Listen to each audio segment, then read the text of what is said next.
I personally am going to lose like $70,000 to $80,000 this year. Hi guys, and welcome to Trucking Along with Kearsey. That's me, your positive voice in trucking. And the last 6 months or so, we are still in this trucking turmoil. So it's a little hard to be positive. One of my recent videos, I showed various independent contractors saying that it might be a good time to be company driver right now. I apologize, my cat is playing with the tripod. Some of the lease ops and independent contractors were saying to go company. It might be a little bit more stable. It might be a little bit more consistent when it comes to the money and the miles. I hate change. So to tell me I lost my fleet manager, my training job, my referral bonuses, I have to go back out on the road after not being on the road for like 9 months or something, and then tell me that I'm changing trucks and everything, and I'm getting a fleet owner as a boss, and you know, freight's been not only low in volume, but also low in rates. So another thing that's going on is so many people came into the market where they are becoming independent contractors. So the people that came in and thought, oh, I'm going to build a fleet and I'm going to buy these trucks and I'm going to have 5 trucks, I'm going to have 10 trucks. As they were trying to build their fleet, there weren't any company drivers to actually drive those trucks. So that's become an issue also.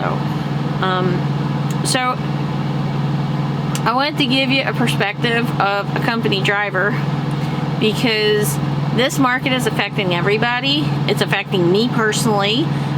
Just in a matter of a 5-minute conversation, like my whole life was turned upside down, and I'll talk about that in a second. But I have friends that are trying to come off the road and get local jobs, and they can't get the local jobs. People are not buying freight, they're not buying products, they're not spending money, so the freight isn't there, the freight volumes aren't there. A lot of my friends that were local, even when it comes to gas and fuel haulers, they're getting less hours, whether you're paid by the mile or paid by the hour. And sometimes, like U.S. Foods, any kind of food service, sometimes they get paid by the case they unload. Well, if spending is down across the board, then across the board, freight is going to be an issue.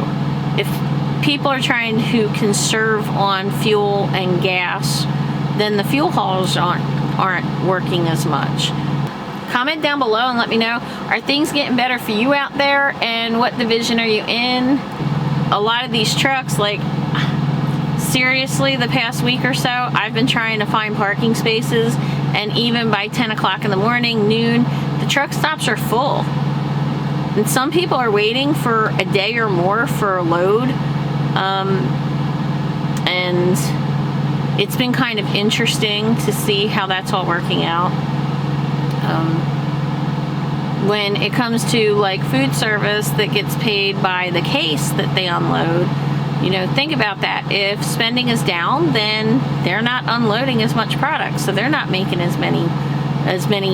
not making as much money as they're accustomed to. So this has really impacted a lot of different areas of trucking, and I do have friends that tell me that they really haven't been affected.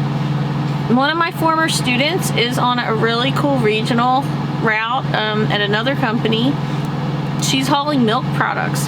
She's very happy. She has a set schedule. She gets home. She knows when she's getting home. She gets paid by the mile, but she's very happy with her pay. Another one of my former students, she wound up getting a local job, and she's satisfied with her pay. She gets to spend time with her child. So it's out there that people might find what they're looking for, but it doesn't mean it's everybody. And I personally am going to lose like $70,000 to $80,000 this year. Yep. That's what I said, honest to God. And I know some of you are sitting there going, you're a company driver, you never made that much to begin with. Yes, I did. Okay. Yes, I do.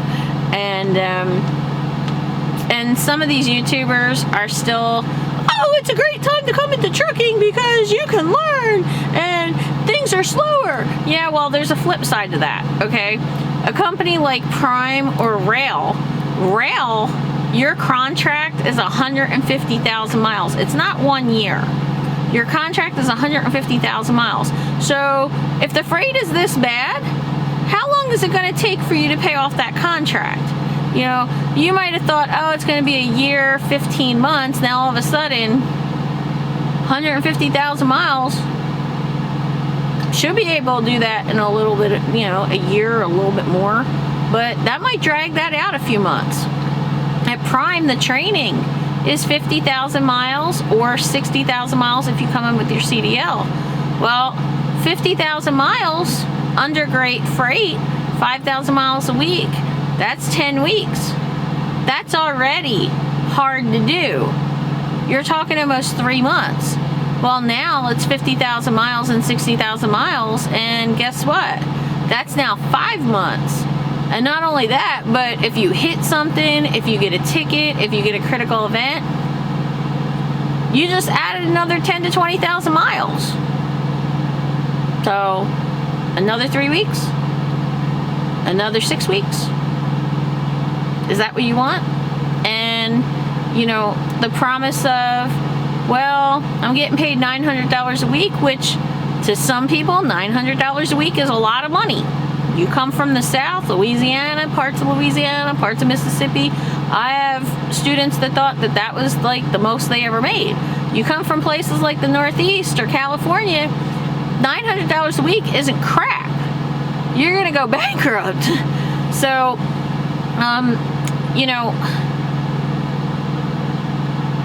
so we're going to go back to what's going on with me and how did I lose all this money. I'm a company driver, so I should have some stability, some consistency, and yes, I do. I have a job. However,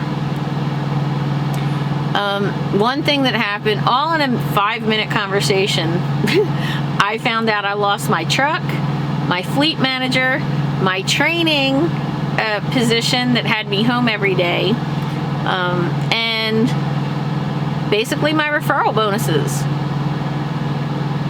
That's a lot. And so I found out I was going to wind up having to go back on the road. Well, Prime keeps telling us, build a relationship with your fleet manager. Build a relationship with your fleet manager. That's how you become successful. That's how you make money. So in 7.5 years, I've done that. My fleet manager and I have a great relationship. We trust each other. He knows I'm always going to be on time. He knows I'm not going to hit anything. He knows I'm not going to give him some BS story about why something happened. He knows I'm going to get the truck fixed. I know that if there's something screwed up with my pay, he's going to fix it. I know he's going to get me home on time. I know that even if I wanted to call somebody up and scream at 2 o'clock in the morning because I'm frustrated, I actually know he's going to answer his cell phone that Prime makes on their business cards. Their cell phones are on there. So even at 2 o'clock in the morning, even on a weekend, they're supposed to answer those phones. So, I was really upset because I was told he was going to the lease side. Here at Prime, we have company fleet managers and lease fleet managers. So, because the company driver pool has shrunk so much over the years, and they don't have the company drivers driving on company fleets to sustain the number of fleet managers they had on the company side. The fleet managers don't get paid by the hour, they get paid by revenue miles. So, the fewer drivers they have, the less money they're going to make, and the more overhead they're creating for Prime, too. So some of these fleet managers had originally had 100 drivers, and they were dropping down to 50, 60 drivers where they weren't making anywhere near as much money as they did before. So why is this happening? There's a couple reasons. One, yeah, COVID, and everybody start making a crap ton of money, and all the YouTubers are bragging about, oh, I'm making $4,000 a week, I'm making $5 a mile, blah, blah, blah. So people come in and they don't know any better, so they go into leasing and they think that that's what the freight was going to stay at.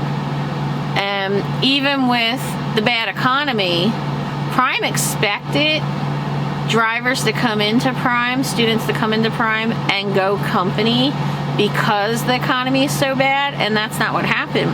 People thought, oh, well, if I go lease, I can make more money than I would if I was a company driver.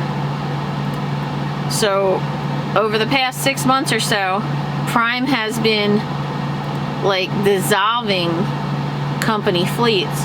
Another factor into this is a lot of guys during COVID start buying trucks and building fleets. Who drives their trucks? Company drivers. So when I first started here, Prime was like 30% company drivers, and over the years it's really shrunk. When people start buying trucks like No Hippie, like Million Mile Man, like Driver Lineup, they're putting company drivers in those trucks to drive. Those drivers are now not on company fleets anymore. So I'm pretty sure we're like 20%, close to 20% company, but they only count 10% of that on the company fleets. The other 10% of company drivers are driving for these mini fleets.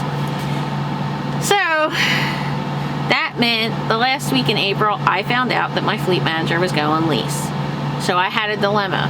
I either had to go to a different fleet manager, which there are a couple that I really get along with and I think are great. And, you know, one of them is Maurice Anna. If you're looking for a company fleet manager, Maurice is a fabulous, fabulous fleet manager. If I was going to stay on a company fleet, that's something I would have done. I was so upset. And one thing that happened too is that, so my truck was sold. So my fleet manager tells me, I got something to tell you. Your truck's been sold, so you have to empty it out and go to Salt Lake City, and there's a brand new truck in Salt Lake City waiting for you.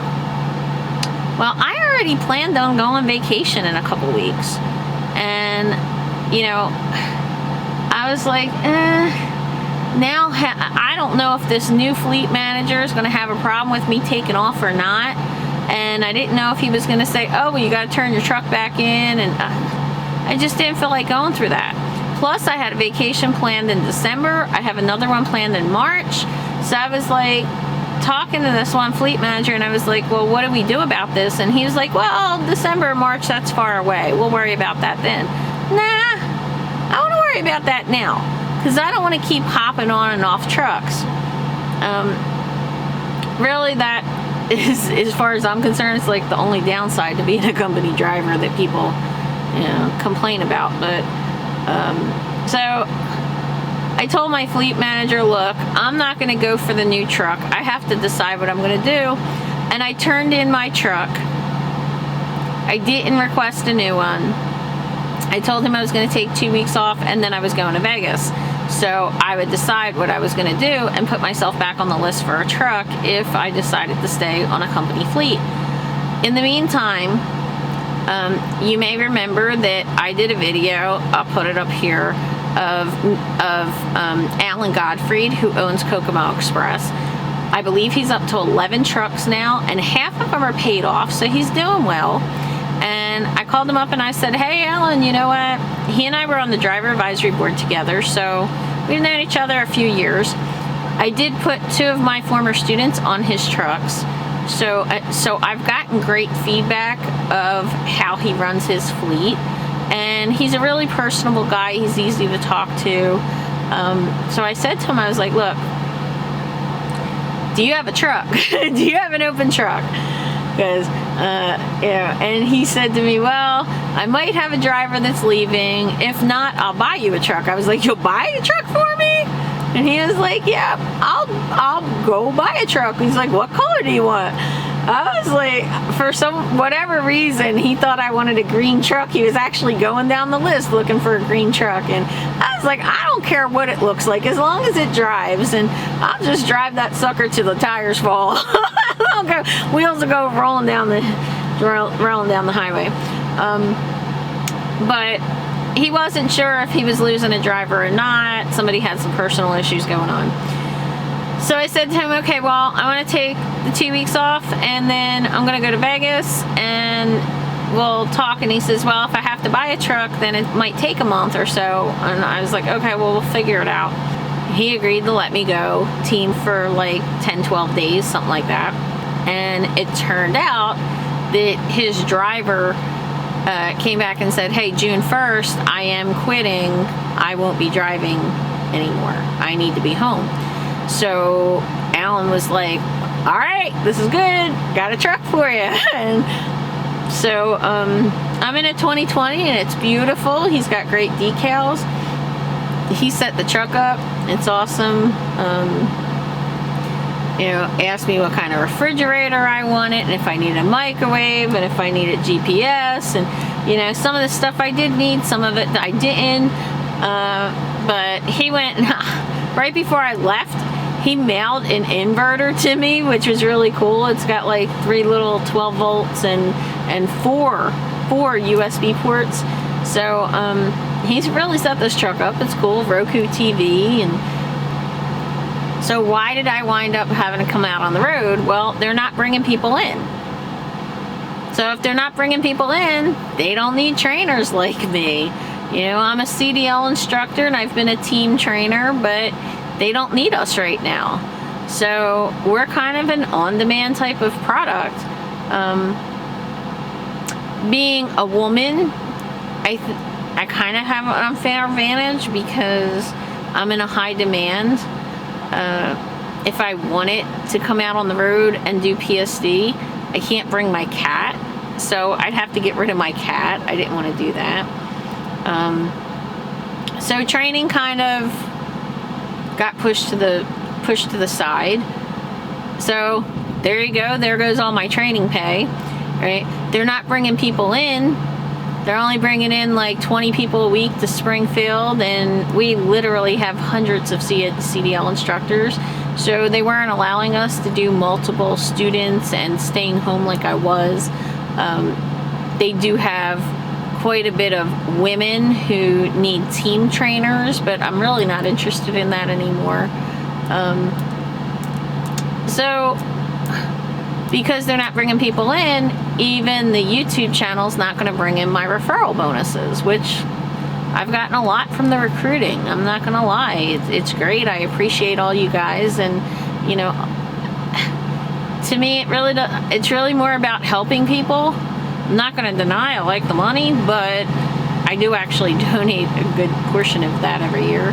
And, whether somebody gives me a referral bonus or not, I'm here to answer people's calls and stuff. So, it's the referral bonuses have become enough that it's almost like a job now.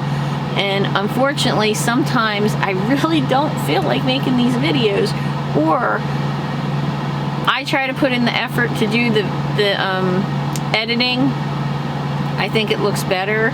It took a lot of time to learn how to do the editing. It takes a lot of money to do the editing because I use Adobe Premiere Pro and I use Epidemic Sound for the sound, and I've bought all kinds of transition packages and stuff like that. So I've tried to make an effort to put out a better quality video.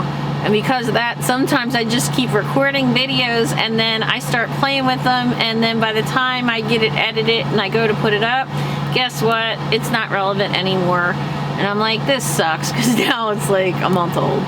But I thank you for watching. Would you ever consider driving for a fleet?